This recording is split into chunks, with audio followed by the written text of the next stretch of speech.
मैं हूँ आपकी होस्ट सैयदा दुआ ज़ैनब और आप देख रहे हैं दी कमर शीमा शो। आज के शो में हम बात करने जा रहे हैं US vice president JD Vance और उनकी wife second lady Usha vents के इंडिया आने के बारे में। ये उनका दूसरा बैरूनी सफर है जिसमें उषा वैंस अपने मुल्क यानी इंडिया का पहला दौरा रस्मी टूर के तौर पर करेंगी। इस विजिट की अहमियत ना सिर्फ डिप्लोमेटिक राब्ते और सिक्योरिटी इश्यूज को मजबूत करने में है, बल्कि ट्रेड टैरिफ्स और स्ट्रैटेजिक पार्टनरशिप्स के हवाले से भी एक नया मोड़ हो सकता है। इस सब के बारे में हम तफसील से बात करेंगे डॉक्टर कमर शीमा साहब से। तो जी डॉक्टर साहब, हिंदुस्तान और यूएस के दरमियान हाली सियासी तनाज़ात को देखते हुए आपके मुताबिक US vice president JD Vance और सेकंड लेडी उषा वैंस का अपने मुल्क का दौरा क्या सिर्फ एक सकाफती इवेंट है या फिर इसके पीछे कोई सियासी स्ट्रैटेजी और इन्फ्लुएंस का किरदार भी शामिल है? थैंक यू दुआ। देखिए, पहली बात तो ये है कि उषा वैंस का ज़ाहिर बात है भारत से ताल्लुक़ है। लेकिन आपको पता है कि she is Indian American heritage और उनकी जो फैमिली है बेसिकली वो आंध्र प्रदेश से है। लेकिन वो पैदा उधर ही हुई और उनके बड़े वो जिसे कहते हैं ना, she grew up basically in the United states और वहीं पे वो रहीं। ये लॉ स्कूल गईं जहाँ वो जेडी वैंस साहब से मिली और बड़ी टॉप लॉ फर्म्स में उन्होंने काम किया हुआ है। सो वो उनका ज़ाहिर बात है एक इंडिया का कनेक्शन ज़रूर मौजूद है और बहुत सारे इंडियंस ये समझते हैं कि वो बेसिकली अपने घर ही आ रही हैं। So this is one thing to understand. But looking ये जो जेडी वैंस का इंडिया का ट्रिप है, देखें ये एक इम्पॉर्टेंट चीज़ है। जेडी वैंस ने ये दूसरा उनका इंटरनेशनल ट्रिप है। पहला उन्होंने यूरोप किया था, फ्रांस, और सेकंड वो भारत कर रहे हैं। सो दैट्स हाउ अमेरिका के जो स्ट्रेटेजिक कैलकुलस के अंदर जो वैल्यू भारत की है, वो मेरा ख़्याल है कि किसी और की नहीं है। और जिसे वो कहते हैं ना, फ्रांस और जर्मनी, आई थिंक वो लास्ट महीने गए थे और वहाँ पे भी जो गए तो एक तूफ़ान जो है वो बर्पा हो गया था और ये समझ लें कि ये एक इंडियंस जो हैं वो बड़ी समझते हैं कि हमारा एक बहुत बड़ा इम्पोर्टेंट रिलेशनशिप है अमेरिका के साथ कि अब उनको यहाँ पे आना पड़ा है। आपको पता है कि जेडी वैंस तो आ ही रहे हैं इस महीने के आखिर में और ये वो अपनी वाइफ के साथ और इससे पहले आपको पता है तुलसी गैबर्ट जो हैं वो भी होके चली गई हैं। उनके नरेंद्र मोदी साहब से बहुत अच्छे ताल्लुकात हैं और सुनने में ये भी आ रहा है कि नेशनल सिक्योरिटी एडवाइज़र माइक वॉल्ट्ज़ जो हैं, उनका भी दौरा है। उनकी डेट्स पहले कमिटेड हुई थी कि 15 से 18 मार्च के बीच में आना है। अब पता नहीं वो आते हैं इन दिनों में या नहीं आते, what is it going to be. लेकिन ये जो चीज़ है कि उनका जेडी वैंस का इंडिया आना ये एक इम्पॉर्टेंट डेवलपमेंट है। इसको बहुत हाईएस्ट वैल्यू दी जा रही है। लेकिन सवाल यही पैदा होता है कि जिसे कहते हैं ना, किन चीज़ों पे बात होगी? ऐसे क्या ताल्लुकात हैं या किस एजेंडा क्या होगा जो असल आप समझ लें कि एजेंडे की वर्थ वैल्यू देखी जा रही है। कि एक तो चलो ठीक है, हमने सुना है कि जी इंडो पैसिफिक की बात है, ठीक है जी, ट्रेड कोलैबोरेशंस, काउंटर टेररिज्म, ये अक्सर जो है वो अमूमन होता है और अब इंडिया को यकीनन आपको पता है कि बाइडेन एडमिनिस्ट्रेशन में अगर इफ़ यू रिमेंबर और अगर आपने स्टडी किया हो तो इंडिया को बाइडेन एडमिनिस्ट्रेशन में कॉम्प्रिहेंसिव ग्लोबल स्ट्रेटेजिक पार्टनरशिप का ओहदा दे दिया गया था। ठीक है जी? कि ये हमारे कॉम्प्रिहेंसिव ग्लोबल, ठीक है जी? वो जो मुझे याद है 21 सितंबर 2024 को जो एक व्हाइट हाउस की प्रेस रिलीज़ जो जारी हुई, उसमें कहा गया था कि अमेरिका और जो इंडिया हैं, वो उनके ताल्लुकात और उनके रिलेशंस और इनके इंटरेस्ट जो हैं, वो ग्लोबल हैं अब। वो बायलैटरल से निकल चुके हैं। सो यहाँ से आप अंदाज़ा लगा लें कि ये ग्लोबल है। लेकिन वो थी बाइडेन एडमिनिस्ट्रेशन, ये है ट्रम्प एडमिनिस्ट्रेशन। और ट्रम्प एडमिनिस्ट्रेशन ने आते ही पहले तो 300-400 इंडियंस को निकाला, आपको याद है रिसेंटली। तो वो एक उसको बड़े अजीब तरीके से देखा जा रहा है कि ये क्यों निकाला गया, क्या हुआ, कैसे चीज़ें हुईं, ये एक चीज़ मौजूद है। बहरहाल जो चीज़ समझी जा रही है, जिस चीज़ को वैल्यू दी जा रही है, वो यही है कि असल में इंडिया और अमेरिका की जो पार्टनरशिप है, जो इंडियंस चाहते हैं, that shall be on technology partnership. और इस हवाले से बड़ा मोदी और बाइडेन जो है वो काफ़ी काम करके चले गए हुए हैं। जिसमें फॉर एग्ज़ाम्पल जो फ़ोकस है वो advance sensing, communication, power electronics है, ठीक है जी? नेक्स्ट जनरेशन टेलीकम्युनिकेशन है, ग्रीन एनर्जी एप्लीकेशन, इन एरियाज़ के ऊपर इंडियंस काम करना चाहते हैं और इंडिया जो है वो चाहता है कि जितनी भी अपने वो एक जो सेमीकंडक्टर इंडस्ट्री है उसको वो मेनस्ट्रीम करना चाहता है। इसी तरह जिसे कहते हैं ना resilient resilient, secure and sustainable semiconductor supply chain ये ज़रा बड़ी इम्पोर्टेंट चीज़ है।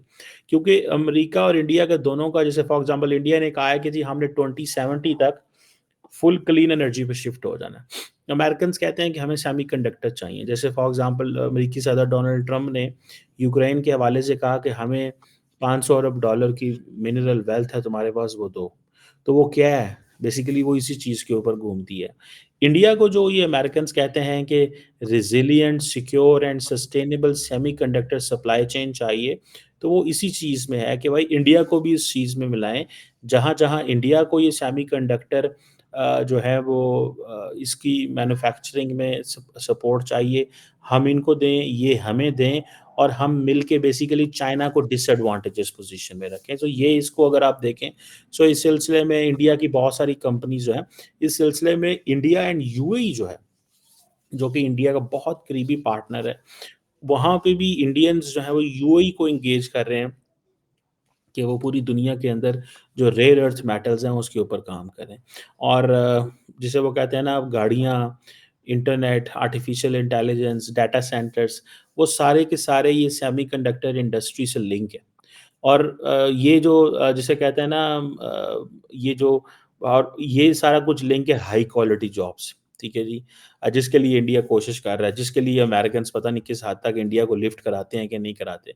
बिकॉज़ ये याद रखिएगा वन ऑफ द इरिटेंट्स जो पॉइंट ऑफ फ्रिक्शन है between India and the United states that is the immigration policy. जो इंडिया H-1B वीज़ा है, वो कहते हैं जी कि ये जारी नहीं करते या देते नहीं हैं। अमेरिकन्स कहते हैं कि हम देना चाहते हैं, लेकिन वो देते नहीं हैं जिस तरह वो वीज़ा उनको देना चाहिए। सो इस चीज़ में ये रखें कि ये इनकी ये वो एरियाज़ हैं जहाँ पे काम होना है। जिसे आप कह लें कि रिसर्च एंड डेवलपमेंट के इकोसिस्टम के हवाले से इंडियन अमेरिकन जो हैं वो काफ़ी ज़्यादा पैसा लगाएँगे इंडियन गवर्नमेंट को हेल्प करने में ख़ास तौर पे R&D में, ठीक है जी। सो ये आप देखें कि ये एक बड़ी बड़ी इम्पोर्टेंट है फॉर एग्ज़ाम्पल एक है नेशनल साइंस फाउंडेशन है अमेरिका की और इंडिया का department of science and technology है। वो अमेरिकन्स उसको ग्रांट्स देंगे और उनके साथ मिलके काम करेंगे। बेसिकली अमेरिकन्स चाहते हैं कि इंडिया को टेक्नोलॉजिकली अपडेट करें ताकि ये चाइना को डिसएडवांटेजेस पोज़ीशन में रखे with us. That is the only reason they can win the trust of India. That is the only reason they can believe कि हम चाइना के इंडिया के साथ मिलके काम कर सकते हैं और कोई रीज़न नहीं है।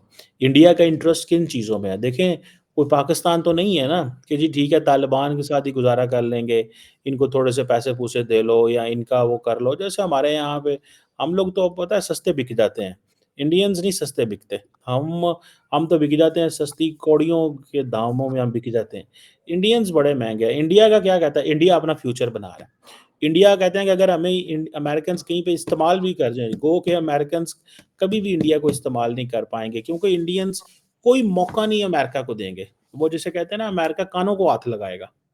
ठीक है, पाकिस्तान तो फ्री सर्विसेज़ देता है, बंदे भी अपने मरवाता है, लेकिन इंडियंस एक बंदा भी अमेरिका के लिए नहीं मरवाएँगे। मैं आपको मज़े की बात बताऊँ, दिस इज़ अ फैक्ट एक बंदा भी अमेरिका के लिए नहीं मरवाएँगे। हमने तो देखे ना, हमारी तो हमारी तो लाइनें लग जाती हैं। हम तो जो हम हेल्प करते हैं दुनिया की, अमेरिका की जो हमने हेल्प की, पहले तालिबान बनाए, अब तालिबान ख़त्म कर रहे हैं। तो ये बेसिकली लार्जली तो इसको बहुत दुनिया कहती है ये अमेरिका की जंग थी। पाकिस्तान में इस वक़्त एक बहुत बड़ा तबका ये कहता है ये अमेरिका की जंग थी। तो हमें क्या मिला? मदरसे और इंडिया को क्या मिला? Biotechnology, semiconductor. ये मिला, सिंथेटिक एंड इंजीनियरिंग बायोलॉजी मिली उनको।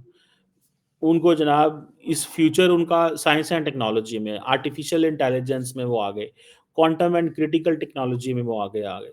भाई ये चीज़ें हैं मिली। इसके ऊपर इंडिया और अमेरिका के ताल्लुकात जो हैं वो आप समझ लें कि चल रहे हैं। फॉर एग्ज़ाम्पल ये जो जिसे कहते हैं ना इंडिया को जब ये सारा कुछ नज़र आता है, तो इंडिया फिर छलांगे मारता है और फिर वो कहते हैं ठीक है आओ, हमें तो नहीं ये चीज़ें। अब आज फॉर एग्ज़ाम्पल ये जो 31 जनरल एटॉमिक के MQ-9B जो स्काई गार्डियन और सी गार्डियन ड्रोन अमेरिका ने इंडिया को दिए, ठीक है? जो कि रिमोटली पायलटेड एयरक्राफ्ट हैं। वो तो उनको दिए गए ना फॉर द सर्विलेंस, इंटेलिजेंस, रिकॉनाइसेंस ताकि इंडिया की कैपेबिलिटीज़ को एनहांस करें। फिर भी इंडिया चाइना के हवाले से और पाकिस्तान के हवाले से मेरा ख़्याल है कहीं न कहीं अपनी कैपेबिलिटीज़ जो है वो उनसे लेता होगा, हेल्प लेता होगा इंटेलिजेंस के अंदर। सो मुझे लगता है कि हम तो बहुत सस्ते बिक गए भैया। ठीक है जी, ये जो सिक्योरिटी ऑफ सप्लाई अरेंजमेंट है recently defence minister Rajnath Singh America गए थे पिछले साल तो उस वक़्त हुआ कि एक दूसरे को हर तरह म्यूचुअल सप्लाई और डिफेंस गुड्स एंड सर्विसेज देंगे। सो इंडिया बहुत बड़े बेहतरीन फ़ैसले करता है। जेडी वैंस जो आ रहे हैं वो ज़ाहिर बात है वो सारा कुछ इसी चीज़ के लिए आ रहे हैं और इंडियंस चाहते हैं कि हम अमेरिकी जो नई एडमिनिस्ट्रेशन है उससे मोहरें लगवा लें। हम उससे मोहर लगवा लें। मोहर लगवाने से मुराद क्या है कि भाई साहब हमें हमारी हेल्प करेंगे कि नहीं करेंगे? आप इससे विथड्रॉ तो नहीं करेंगे क्योंकि अमेरिकी मौजूदा एडमिनिस्ट्रेशन जो ख़ास तौर पे ये जो ट्रम्प एडमिनिस्ट्रेशन है, दे बिलीव वो हर चीज़ से विथड्रॉ कर देते हैं। वो ज़रा-सा उनको फ़ायदा ना हो, वो कहते हैं छोड़ो यार, सारी की सारी यूरोप को परेशान किया हुआ है, rest of the world is worried, Canada, you name any country and they are worried, ठीक है? तो इंडियंस ये चाहते हैं कि भाई साहब ये ज़रा पता चले, ये क्या जिसे वो कहते हैं ना, ये चीज़ है। ये चीज़ जो है ना अब ये चीज़ें डिस्कस होनी है इस ट्रिप के अंदर, ठीक है? और यूरोपियन यूनियन के अंदर जब गए थे, तो बड़ा क्रिटिसाइज़ किया था जेडी वैंस ने उनको, ठीक है? अब इंडिया आके उनका एजेंडा क्या होगा, ये मेरे लिए बड़ी इंटरेस्टिंग चीज़ है। क्योंकि जो पिछला दौरा हुआ था उसका तुलसी गैबर्ड का, वो तो ठीक रहा। तुलसी गैबर्ड का क्योंकि पर्सनल कनेक्शन भी थे, तुलसी गैबर्ड कुछ ऐसा बतानी भी नहीं चाहती थी। तुलसी गैबर्ड ने वहाँ पे एक लफ्ज़ बोला था कि हम प्रैग्मैटिक रियलिस्ट हैं। हुँ। प्रैग्मैटिक रियलिस्ट हैं हम। ये तुलसी गैबर्ड ने राइज़ीना डायलॉग में बात करते हुए ये बात उनसे की थी। So this was important thing कि ये प्रैग्मैटिक रियलिज़्म जो है, इसका उन्होंने ज़िक्र वहाँ पे किया था। अब हम इसको कैसे अंडरस्टैंड करें? इंडियंस तो इसको ज़ाहिर बात है अंडरस्टैंड करेंगे कि इसका मतलब यही होता है कि जो हमारा नेशनल इंटरेस्ट है, हम उसको फ़ॉलो करेंगे। हुँ। जी, और चीमा बा साहब जी, जी, पूछिए। चीमा साहब जैसे हमने देखा कि हाल ही में अभी रिसेंटली हिंदुस्तान और यूएस के दरमियान काफ़ी तनाज़ात भी रह चुके हैं और हमने माजी में देखा कि इस तरह जब high officials specially with their family या फिर वाइफ के साथ इस तरह जब आते हैं तो वो एक काफ़ी इम्पोर्टेंस शो करना चाहते हैं एक जो मेज़बान कंट्री होता है उसको। तो क्या जो वाइस प्रेसिडेंट हैं उनका इस तरह खुद हिंदुस्तान आना अपनी वाइफ को साथ लाना ये सिग्नल देता है कि हिंदुस्तान उनके लिए कितना अहम है और आपके नज़दीक इस दौरे का असल पैगाम क्या है? क्या ये सिर्फ़ एक पब्लिक रिलेशन हम कह सकते हैं उस तरह से या उनके ऑब्वियसली ये ट्रेड इकोनॉमी यही वही रीज़न्स हैं जो पहले होते थे या फिर कोई डीपर हिडन एजेंडा भी है जिससे हम बीइंग पाकिस्तानी भी कोई खतरा अपने आप में साबित कर सकते हैं?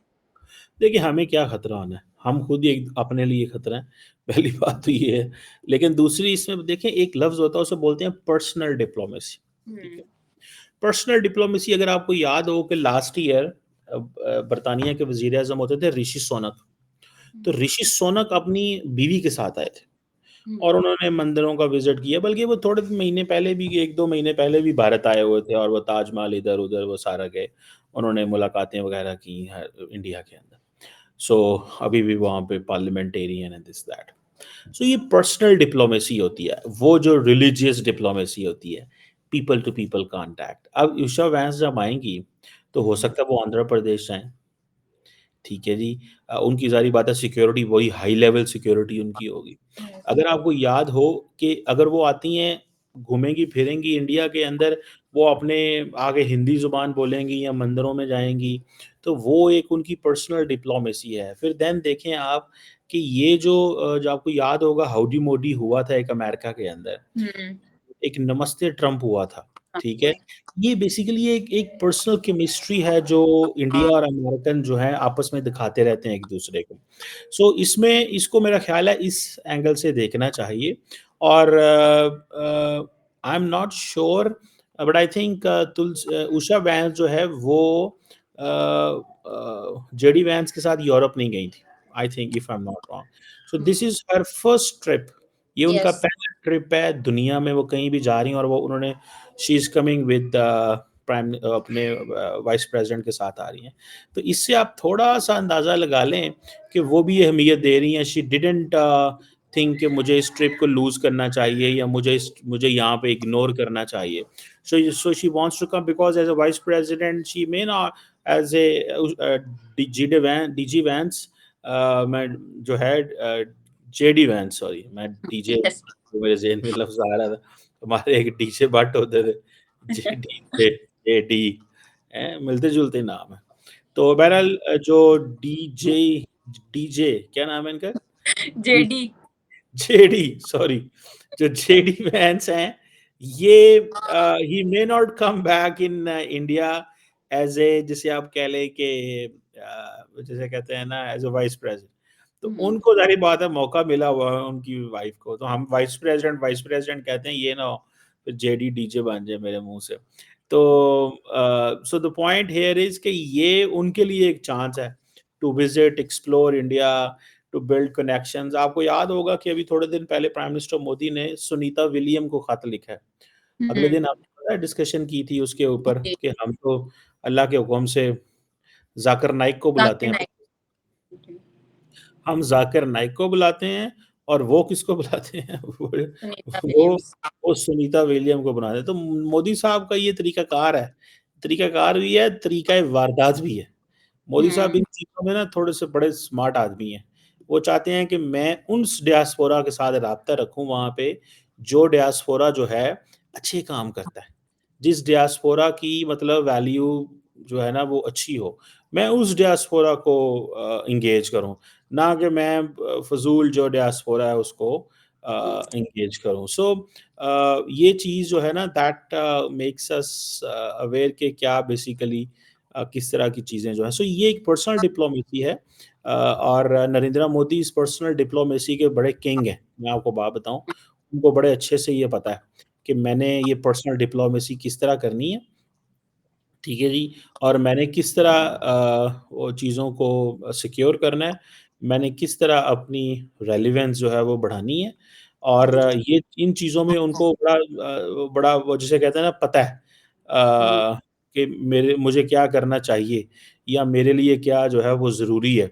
सो इस चीज़ को ज़हन में रखें कि ये जो उनका जेडी वैंस साहब का दौरा है और उषा वैंस का दौरा है, ये पर्सनल डिप्लोमेसी होगी, इंडियंस एश्योरेंसेस लेंगे मैं आपको बात बताऊँ। हुँ। इंडियंस एश्योरेंसेस लेंगे उनसे और इंडियंस उनसे पूछेंगे कि do you stand with what the Biden committed us? हुँ। ये इम्पोर्टेंट चीज़ है कि क्या आप हमसे जो बाइडेन ने कमिट किया है क्लीन एनर्जी के ऊपर कमिट किया हुआ है या हेल्थ के ऊपर कमिट किया हुआ है या उन्होंने डिफेंस के ऊपर एक कमिट किया हुआ है। सो बहुत सारी ऐसी चीज़ें हैं जिनके ऊपर उन्होंने कमिट किया हुआ है। सो ये बहुत इम्पोर्टेंट दौरा है फॉर द इंडियंस और फॉर एग्ज़ाम्पल अमेरिकन्स फॉलो करेंगे कि क्या इंडिया हमसे कोई डिफेंस इक्विपमेंट बाय करेगा? ठीक है कि नहीं बाय करेगा। सो हुँ। They really want to see the sincerity, openness of the Indian leadership कि आर दे इंटरेस्टेड कि हमसे ये कुछ बाय करेंगे, हमें हमसे कुछ इनको चाहिए या अगर ये कहेंगे बस ठीक है यार कुछ भी नहीं खैर है हमने इंडिया अमेरिका से कुछ खरीदना नहीं है। तो दोनों तरफ क्योंकि आपको याद है कि प्रेज़िडेंट ट्रम्प ने कहा था मैं जाऊँगा उधर सऊदी अरब तो मैं तो वहाँ जाऊँगा जहाँ से मुझे पैसे मिलेंगे। सो वो मेरे मुल्क में आके ट्रिलियन डॉलर स्पेंड करेंगे। So and I will give the free check दूँगा मैं जो मतलब फ्रीडम होगी। सो इंडिया को वो क्या एंगेज करते हैं, कैसे एंगेज करते हैं? इंडिया के पास उतना पैसा तो नहीं है, लेकिन इंडिया के प्राइवेट सेक्टर भी तगड़ा है। आपको याद है कि जब प्रेसिडेंट ट्रंप की इनॉग्रेशन थी, तो वहाँ पे जो मुकेश अंबानी और उनकी बीवी गईं और हम्म प्रेसिडेंट ट्रंप से मिले थे। सो ट्रंप सिर्फ पैसे वाले लोगों को मिलता, गरीबों को वो कोई नहीं मिलता। तो वो ज़ाहिर बात है, इंडिया आए हैं तो वो इंडिया आके वो पैसे-पूसे जो है ना उनसे कमाएँगे इंडियन से। हम्म मुझे ये लगता है। I personally find this, I may be wrong, I don't know what kind of things will come out, किस तरह की चीज़ें जो हैं वो सामने आएँगी। बहरहाल इस चीज़ को ज़हन में रखें कि ये एक इम्पोर्टेंट दौरा होगा।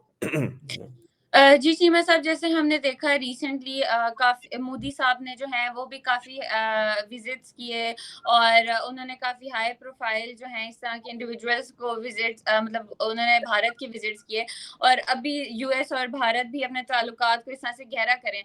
तो पाकिस्तान क्यों नहीं इन एक्टिविटीज़ में अपने आप को इंगेज कर रहा? इस तरह खुद भी विजिट्स नहीं कर रहे पाकिस्तान, ना कोई हाई प्रोफाइल विजिट्स पाकिस्तान में हो रहे। तो क्या आपके नज़दीक क्या कमी रह रही है या हमें क्या करना चाहिए? ये तो देखें, आपने बड़ी मुश्किल सवाल कर दिया मुझसे। देखिए, हमारे जो लीडरशिप है ना, वो वहाँ जाती है जहाँ से पैसे मिलते हैं। सीधी-सी बात है। वो अपने जहाज़ का रुख उस तरफ मोड़ लेते हैं जहाँ से डॉलर, पाउंड, यूरो, दिरहम, दरम, रियाल ये आते हैं। वो गरीब मुल्कों में वो नहीं जाते जहाँ कुछ देना पड़े। तो वो खुद भी माशाल्लाह सारे बड़े शौकीन हैं हमारे लीडर। वो जाते ही उन मुल्कों में जहाँ से उनको पता है कि 100-200 मिलियन डॉलर आएगा, कोई हम कोई पैसे-पूसे लेके आएँगे। वो आएँगे, वो खाए जाएँगे, वो तक़सीम होंगे, कुछ दुनिया खाएगी, कुछ मतलब इस तरह मुल्क के अंदर कोई पैसा का फ्लो आएगा। वो नहीं जाना पसंद नहीं करते। हमारे मुल्क के अंदर किसने आना है? हमें किसी को यहाँ पे काम ही कोई नहीं है। बताएँ ना, हम तरले करते हैं, आओ यार, आओ प्लीज़ आओ ना। इंडिया आपको पता है 23 वो होता है 26 जनवरी हाई प्रोफ़ाइल लोगों को दुनिया से बुलाता है। लास्ट टाइम भी हमने बुलाने की कोशिश की थी, सिर्फ़ सऊदी अरब के डिफेंस मिनिस्टर आए थे, क्राउन प्रिंस नहीं आए थे। तो आप हुँ, यहाँ से अंदाज़ा लगा लें कि दुनिया कितनी स्मार्ट है। वो उन्होंने अपने डिफेंस मिनिस्टर भेज दिए, उन्होंने कहा पाकिस्तान के लिए सिर्फ़ डिफेंस मिनिस्टर ही हमारे काफ़ी हैं। तो हम अब फिर अब वो जिसे कहते हैं ना, अब ये वो पंजाबी में कहते हैं ना, अब आप अंदर की बातें पूछना चाहती हैं मुझसे, मैं अंदर की सारी बातें एक्सप्लेन नहीं करूँगा। उसकी वजह फिर वो हमारे सारे पोल खुल जाएँगे। तो मैं नहीं चाहता कि हमारे पोल खुलें। हमारी हमारी सब पोल खुले हुए हैं ऑलरेडी, पहले ही हमारी हर चीज़ जो है वो दुनिया के सामने आ गई हुई है और दुनिया को हमारा पता है हमारे करतूतों का, कि ये किधर फँसे हुए हैं और ये क्या हैं और ये कर क्या रहे हैं। सो आई विश के things should get better, things should get better, जो मेरी एक ऑब्ज़र्वेशन है, मेरी एक अंडरस्टैंडिंग है, ठीक है ना जी? सो इसको जैसे वो जी। ये एक मेरी मेरी सोच है जो।